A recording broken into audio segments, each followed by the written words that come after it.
ଯେ ଯୋଉ 100 ଦିନରେ ତାଙ୍କର ଯୋଉ ଏଜେଣ୍ଡା ଥିଲା କରିଯାଆନ୍ତୁ, ଗରିବ ଲୋକ ପାଆନ୍ତୁ। ଭଲ ମୁଖ୍ୟମନ୍ତ୍ରୀ ଟୋକାଟେ, 52 ବର୍ଷ, ଆଦିବାସୀ କୋଳରେ ଜନ୍ମ, ସରଳ ଭଦ୍ର, କିଛି କାମ ହେଇଯାଉ। ମନ୍ତ୍ରୀମାନଙ୍କୁ ପୋର୍ଟଫୋଲିଓ ଦେଇଦିଅ, ଯେ ଯାହା ବିଭାଗ ଧରି କାମ ଲୋକଙ୍କର ହଉ। 100 ଦିନରେ କର ନା 200 ଦିନରେ କର, କାମ ହେଇଯାଉ, ଭଲ ହବ। ଆଜି ଆଉ ଦ୍ୱିତୀୟ ରଜ, ରଜ ସଂକ୍ରାନ୍ତି।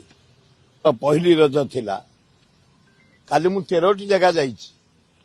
ତା ଭିତରେ ପାତ୍ରପଡ଼ା, 300 ଦୋଳି, ନାଚ ଗୀତ, ପାନ, ଖାଦ୍ୟ, ପିଠା, କାଲି ଆମିଷ ସବୁ ହେଇଥିଲା। ଶହ ଶହ ହଜାର ହଜାର ଯୁବକ ଯୁବତୀ ଯୋଗ ଦେଇଥିଲେ।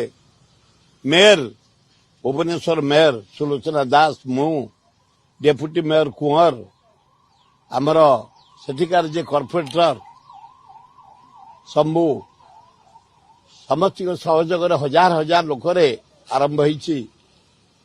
ମଦନପୁର ଗଲି, 100 ଦୋଳି, ହଳଦିଆ ଗଲି, ସକାଳୁ ବରୁଣେଇ ଦେଇ, ଧଉଳି ପାହାଡ଼ ଦେଇ।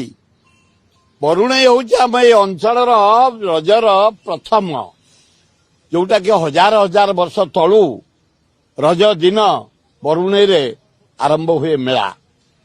ତାକୁ ଦେଖିକିରି ଭୁବନେଶ୍ୱର ହେଇଗଲା ପରେ ରାଜଧାନୀ, ଚାରିଆଡେ ଏଇନା ଦୋଳି, ଖେଳ, ନାଚ ଗୀତ, ସମାରୋହ ଚାରିଆଡେ ପାଳନ ହେଉଛି। ଆଜି ମୁଁ ଅଲରେଡି 4ଟି ସାରି ସାରିଲେଣି। ଉପରଳି ରହିଛି ଗୁଡେ କାର୍ଯ୍ୟକ୍ରମ, ନାଚ ଗୀତ। ଗୋଟେ ଅଛି ନୂଆ ଗାଁ ବୋଲି, ଧଉଳି ପାହାଡ଼ ତଳେ ନାଚ ଗୀତ ଆଜି ଅଛି।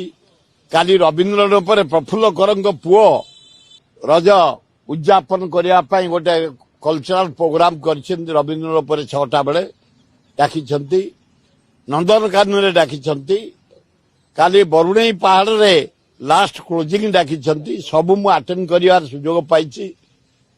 ଆଉ ଖୁବ ଆନନ୍ଦ ଉଲ୍ଲାସରେ ଝିଅମାନେ ପୁଅମାନେ ଯୋଉ ସ୍ନେହ, ଯୋଉ ଶ୍ରଦ୍ଧା, ଦୋଳି, ନାଚ, ପୁଚି, କବାଡି, ପଶା, ବୁଢାମାନଙ୍କର, ମଉସାମାନଙ୍କର ପଶା, ଭାଇମାନଙ୍କର ପଶା, ଖୁବ ଆନନ୍ଦରେ ଆମେ ପାଳନ କରୁଛୁ। ଆଜି ନିରାମିଷ, ଚାରିଆଡେ ନିରାମିଷ, ସାଧା ଉପରେ ସଂକ୍ରାନ୍ତି। କାଲି ଆମିଷ, ଭୂଇଁଦଣ ପରଦିନ। ଭୂଇଁପୁରେ ପୂଜା କରିକିରି ଚାଷୀ ତାର ବିଲକୁ ପଳେଇବ, ଛାତ୍ରଛାତ୍ରୀ ପଢିବାକୁ ପଳେଇବେ, ବ୍ୟବସାୟ ପଳେଇବ, ସମସ୍ତେ ଆମେ କାମରେ ଲାଗିଯିବା।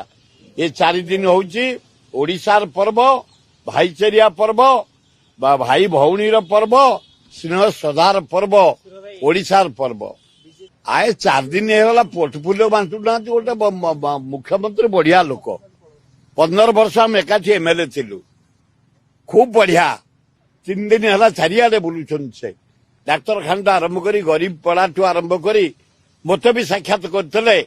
ଆଦିବାସୀ ମାନଙ୍କର ସହର ଉଠି କେମିତି ସବର ହବ, ସାର୍ଟିଫିକେଟ ପାଇବେ, ଏବଂ ଜଙ୍ଗଲ ଜମି କେମିତି ତାଙ୍କ ନାଁରେ ପଟ୍ଟା ହବ, ମୁଁ ବି ଆଲୋଚନା କରିକି ଦାବିପତ୍ର ଦେଇକି ଆସି। ବଢିଆ ମୁଖ୍ୟମନ୍ତ୍ରୀ, କିନ୍ତୁ ମୁଖ୍ୟମନ୍ତ୍ରୀ ବଦନାମ ହେଇଯାଉଛନ୍ତି।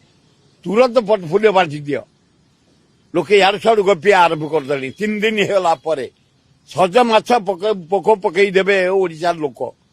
ତୁରନ୍ତ ପୋର୍ଟଫୋଲିଓ ବାଣ୍ଟି ଦିଅ, ଜମା ଡେରି କରନି। ଯାହାକୁ ଯେମିତି ସନ୍ତୁଷ୍ଟ କରି, ଯେମିତି ମୋଦି ଆପଣଙ୍କର ସୁପ୍ରିମ, ଶାହ ସୁପ୍ରିମ, ନଡା ସୁପ୍ରିମ, ଆଜି ଆପଣ ସୁପ୍ରିମ ଓଡିଶାର ହେଇକି ବହିଛନ୍ତି ମୁଖ୍ୟମନ୍ତ୍ରୀ। ଭଲ ମୁଖ୍ୟମନ୍ତ୍ରୀ, ସରଳ ମୁଖ୍ୟମନ୍ତ୍ରୀ। ଏ ଗାଁ ଗହଳି ଯୋଉ ଖଣ୍ଡିଆ ଘରେ ସବୁ ଆଦିବାସୀ, ହରିଜନ, ଗରିବ, ମୁସଲମାନ, ଖ୍ରୀଷ୍ଟିଆନ, ଓଡିଆ ରହିଛନ୍ତି, ତାଙ୍କ ପାଇଁ ଘର କରିଦିଅ। ହେ ତଳସ୍ତରୀୟ ଲୋକଙ୍କ ପାଇଁ ଆଗ ତାଙ୍କ ପାଇଁ ଘର କରିଦିଅ, ସେମାନେ ବଞ୍ଚିଯାଆନ୍ତୁ। ଖାଲି ଇନ୍ଦିରା ଆବାଜ, ବିଜୁ ଆବାଜ, ହବ ଆବାଜ, କାହିଁ କୋଉ ଆବାଜ? ଏଇ ଗରିବ ଲୋକଙ୍କ ଘର ତୁରନ୍ତ କର। ମୁଖ୍ୟମନ୍ତ୍ରୀ ମହୋଦୟ, ଭଲ ଲୋକ ତମେ, ଆଉ ପୋର୍ଟଫୋଲିଓ ତୁରନ୍ତ ବାଣ୍ଟିକି ଅଫିସର ମାନଙ୍କୁ ହେଇଯାଉ। ଯେ ଯୋଉ 100 ଦିନରେ ତାଙ୍କର ଯୋଉ ଏଜେଣ୍ଡା ଥିଲା କରିଯାଆନ୍ତୁ, ଗରିବ ଲୋକ ପାଆନ୍ତୁ। ଭଲ ମୁଖ୍ୟମନ୍ତ୍ରୀ ଟୋକାଟେ, 52 ବର୍ଷ, ଆଦିବାସୀ କୋଳରେ ଜନ୍ମ, ସରଳ ଭଦ୍ର, କିଛି କାମ ହେଇଯାଉ। ମନ୍ତ୍ରୀମାନଙ୍କୁ ପୋର୍ଟଫୋଲିଓ ଦେଇଦିଅ, ଯେ ଯାହା ବିଭାଗ ଧରି କାମ ଲୋକଙ୍କର ହଉ। 100 ଦିନରେ କର ନା 200 ଦିନରେ କର, କାମ ହେଇଯାଉ, ଭଲ ହବ।